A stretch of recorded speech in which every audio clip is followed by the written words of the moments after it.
Apparently not everybody is actually enjoying what they are seeing coming from the DNC this week, and one pro-Trump Republican analyst on CNN by the name of David Urban believes that things at the DNC are just a little bit too diverse, and that they're not doing enough to pander to pale white men across the country. Here is what Mr. Urban had to say about the multi-ethnic DNC that apparently is getting under his skin. This was a very base, one that Democrats better get their act together because it was terribly orchestrated and put together. Took too long. Joe Biden went way in the night on Monday.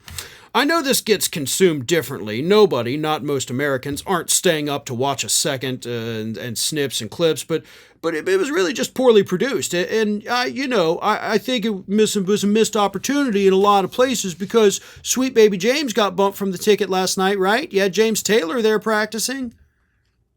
Now, before I continue, let me point out the fact that the DNC ratings for the Monday night, 21% higher than the RNC ratings, and they only lost 2% of their total viewership by the time that Biden spoke at 11:25 p.m. Eastern.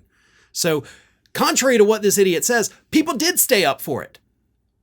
They lost sleep because they wanted to see what Biden said because that is how enthusiastic they were about it. That is pretty remarkable. But anyway, Mr. Urban continues.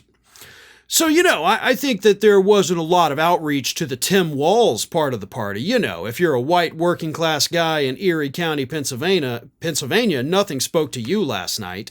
They weren't going after those voters, the Tim Walz voters last night. It was geared towards, specific, very heavy on abortion, right? Lots of women of color and women. So you're right that my demographic was not the target last night. And so I thought that was kind of interesting. Yes, won't any politician in the country think about the plight of the poor white man? For far too long in American politics, the white man has been ignored. We have not had the power. No, those of us that look like me, oh God, we have just been oppressed and ignored for so long, right, Mr. Urban? That's the dumbest thing I've ever heard anybody say about politics ever. And I've listened to Charlie Kirk speak.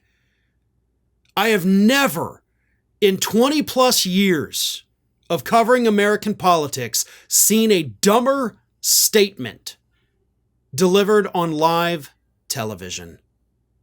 And that should be telling you something. They weren't catering to the white guys.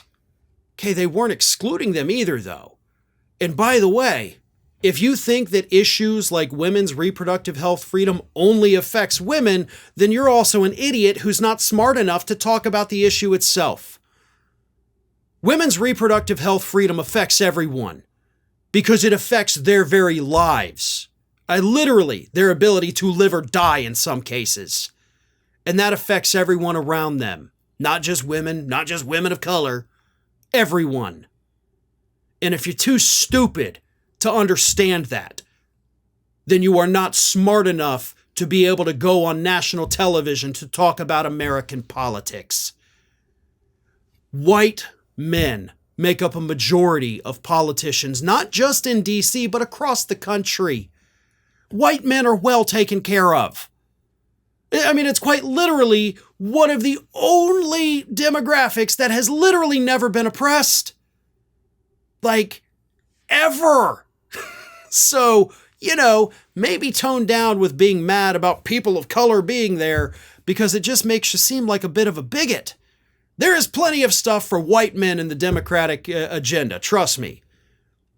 And if you can't see it, then you really shouldn't be talking about politics.